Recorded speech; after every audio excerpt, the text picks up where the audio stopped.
నమస్కారం. సత్య టీవీ వార్తలకు స్వాగతం. విజయవాడలో రాజకీయ సెగలు రేగుతున్నాయి. భవానీపురం పోలీస్ స్టేషన్ లోని వైఎస్ఆర్ కాంగ్రెస్ పార్టీ కార్యకర్త కరీముల్లాపై తెలుగుదేశం పార్టీ నాయకులు దాడికి పాల్పడటం తీవ్ర ఉత్కంఠకు దారితీసింది. ప్రజా సమస్యలపై సోషల్ మీడియాలో ప్రశ్నించినందుకు కరీముల్లాను లక్ష్యంగా చేసుకుని భౌతిక దాడులకు దిగడంపై వైసీపీ శ్రేణులు బగ్గుమంటున్నాయి. రక్షణ కల్పించాల్సిన పోలీసులే బాధితుడిని గూండాల చేతికి అప్పగించారని వైసీపీ నేత పోతెన వెంకట మహేష్ తీవ్ర స్థాయిలో మండిపడ్డారు. విజయవాడ భవానీపురం పోలీస్ స్టేషన్ వేదికగా ప్రజాస్వామ్యం కూని అయిందని వైఎస్ఆర్ కాంగ్రెస్ పార్టీ నాయకులు ఆరోపిస్తున్నారు. సోషల్ మీడియాలో పెట్రోల్ డీజిల్ ధరల పెంపుపై నిలదీసినందుకు కరీముల్లా అనే కార్యకర్తపై టీడీపీ నాయకులు గుండాలు ఒక్కసారిగా విరుచుకుపడ్డారు. రక్షణ కోరి పోలీస్ స్టేషన్ కు వచ్చిన బాధితుడిని కాపాడాల్సింది పోయి అక్కడే ఉన్న టీడీపీ మూకలకు పోలీసులు సహకరించడంపై సర్వత్రా విమర్శలు వ్యక్తమవుతున్నాయి. ఈ ఘటనపై గుంటూరు పార్లమెంట్ పరిశీలకులు పోతెన వెంకట మహేష్ తీవ్రంగా స్పందించారు. చట్టం మీద రాజ్యాంగం మీద నమ్మకం ఉంటే చట్టపరంగా చర్యలు తీసుకోవాలి కానీ ఇలా భౌతిక దాడులు చేయడం పిరికి పంద చర్య అని ఆయన ధ్వజమెత్తారు. లోకేష్ గారి ఆచూకీ గురించి పత్రికల్లో వచ్చిన వార్తలపై వివరణ ఇవ్వలేక ప్రశ్నించిన వారిపై దాడులు చేస్తున్నారని విమర్శించారు. ముఖ్యంగా ఎంఎస్ బేగ్, కప్పగంతుల శివ వంటి వారు పోలీస్ స్టేషన్ లోనే రౌడీజం చేయడం సరికాదని, ఇలాంటి పనుల వల్ల ప్రజల్లో రౌడీలుగా ముద్ర పడతారని ఆయన హితవు పలికారు. సోషల్ మీడియా వేదికగా ప్రజలు పడుతున్నటువంటి అవస్థల్ని, పెట్రోల్ డీజిల్ కష్టాల్ని తీర్చమని వైఎస్ఆర్సీపీ కార్యకర్త, సోషల్ మీడియా యాక్టివిస్ట్ కరీముల్లా ప్రశ్నిస్తే అర్ధరాత్రి పూట ఇంటికొచ్చి తెలుగుదేశం పార్టీ నాయకులు గూండాలు దాడి చేస్తున్నారు. ఇది ఏం సంస్కృతి అని సూటిగా తెలుగుదేశం పార్టీ ప్రభుత్వాన్ని ప్రశ్నిస్తారు. కరీముల్లా నిజంగా సోషల్ మీడియాలో అసభ్య పదజాలం వాడినా, ఎక్కడైనా సరే కించపరుస్తూ వ్యాఖ్యలు చేసినా తెలుగుదేశం పార్టీ నాయకులు నేరుగా పోయి పోలీస్ స్టేషన్లో కంప్లైంట్ ఇచ్చి చట్టపరంగా చర్యలు తీసుకునేటువంటి హక్కు మీకుంది. ఆ పని మీరు ఎందుకు చేయలా? రాత్రి 12:30కే కరీముల్లా ఇంటి దగ్గరికి పోయి దాడి చేయాల్సినటువంటి అవసరం ఏమొచ్చింది? కరీముల్లా కూడా దాడి చేస్తున్నటువంటి అంశాన్ని పోలీసు వారికి తెలియజేసి నాకు భద్రత కల్పించాలని భవానీపురం పోలీస్ స్టేషన్కి వెళ్తే అక్కడ తెలుగుదేశం పార్టీ నాయకులు డుండి రాకేష్ గారు కానీ, కరీముల్లా గారు కానీ, శివ గారు కానీ, ఇంకా చాలా మంది నాయకులు పోలీస్ స్టేషన్లోనే దాడి చేసే హక్కు మీకు ఎవరిచ్చారని మిమ్మల్ని సూటిగా ప్రశ్నిస్తా ఉన్నా. భవానీపురం పోలీస్ స్టేషన్లో బాధితుడికే అండగా నిలవాలి, రక్షణ కల్పించాలి.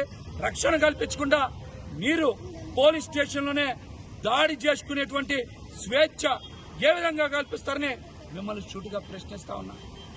నిజంగా కరీముల్లా తప్పు చేస్తుంటే కేసు నమోదు చేయండి, చట్టపరంగా శిక్షించండి. అంతేగాని చట్టాన్ని తెలుగుదేశం పార్టీ నాయకుల చేతిలో భవానీపురం పోలీస్ స్టేషన్లోనే ఏ విధంగా పెడతారని మిమ్మల్ని సూటిగా ప్రశ్నిస్తా ఉన్నా. చేసినటువంటి జోగి రమేష్ గారి ఇంటి మీద దాడి చేసినప్పుడు కూడా పెట్రోల్ బాంబులు విసిరింది పశ్చిమ నియోజకవర్గంలోని తెలుగుదేశం పార్టీ నాయకులే, కార్యకర్తలే. నేను తెలుగుదేశం పార్టీ నాయకులు, కార్యకర్తలు కూడా విజ్ఞప్తి చేస్తా ఉన్నా, అసలు మీరు ఏం చేస్తా ఉన్నారు? సంస్కృతి ఎటుపోతా ఉంది? పెట్రోల్ బాంబులు విసిరే స్థాయికి, పోలీస్ స్టేషన్లో దాడి చేసే స్థాయికి తెలుగుదేశం పార్టీ నాయకులు, కార్యకర్తలు పోతే ఇంకా రాజ్యాంగానికి, ప్రజాస్వామ్యానికి చంద్రబాబు గారి నాయకత్వంలో రక్షణ ఉంటుందా? తెలుగుదేశం పార్టీలో ఈ దుర్మార్గం ఏంది? అసలు ఏంటి దుర్మార్గం? నారా లోకేష్ గారు వారం రోజుల నుంచి ఎక్కడున్నారని అన్ని పత్రికలు రాసి అందరూ ప్రశ్నించారు. సమాధానం చెప్పడం చేతకాక, పెట్రోల్ డీజిల్ కష్టాలు తీర్చడం చేతకాక వైసీపీ యాక్టివిస్ట్ కరీముల్లా మీద దాడి చేస్తారా? ఇంతకన్నా బలహీనత ఏమనుందా? పోలీస్ శాఖ వారిని కూడా ఒకటే విజ్ఞప్తి చేస్తా ఉన్నాం, ఇది మంచి పద్ధతి కాదు. మీరు నిజంగా మీకు చట్టం మీద, రాజ్యాంగం మీద నమ్మకం ఉంటే భవానీపురం పోలీస్ స్టేషన్లో కరీముల్లా మీద దాడి చేసిన ప్రతి వీడియోని మీరు విడుదల చేయండి. ఎవరు తప్పు చేశారో, ఎవరు దాడి చేశారో తెలుస్తుంది. కరీముల్లా మీద మూకుమ్మడిగా మీద పడితే ఆత్మరక్షణ కోసం అతను కూడా కొంతమందిని కొట్టుండొచ్చు, అందులో తప్పేముంటది? మీరు మూకుమ్మడిగా దాడి చేయొచ్చా? మీకు నిజంగా మీ ప్రభుత్వం మీద నమ్మకం ఉంటే, చట్టం మీద నమ్మకం ఉంటే, మీరు కరీముల్లా మీద అతను సోషల్ మీడియాలో ఏదైనా తప్పుగా పెట్టుంటే మీరు ఫిర్యాదు చేసి ఉండేవాళ్ళు. మేము కూడా అటువంటి ఎవరిని ప్రోత్సహించాం. వైఎస్ఆర్సీపీ పార్టీ కూడా అటువంటి ఎవరిని ప్రోత్సహించదు, అసభ్యంగా మాట్లాడమని చెప్పదు. ప్రజా సమస్యల్ని ప్రశ్నిస్తే, డీజిల్ పెట్రోల్ కష్టాల మీద ప్రశ్నిస్తే మీకంత ఉలికెందుకు? మేము అడుగుతా ఉన్నాం. వారం రోజుల నుంచే నారా లోకేష్ గారు ఎక్కడికి వెళ్లారు వివరాలు చెప్పమని అందరూ అడుగుతా ఉన్నారు. మీరు చెప్పండి.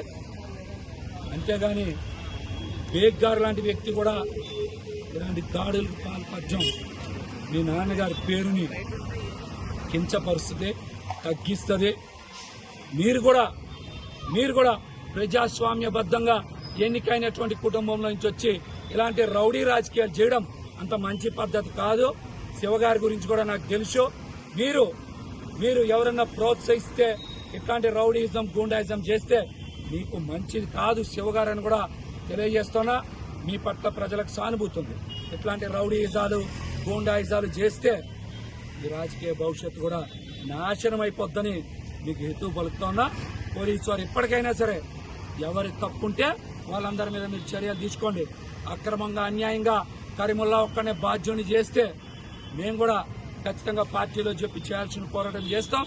న్యాయబద్ధంగా కూడా పోరాటం చేస్తామని కూడా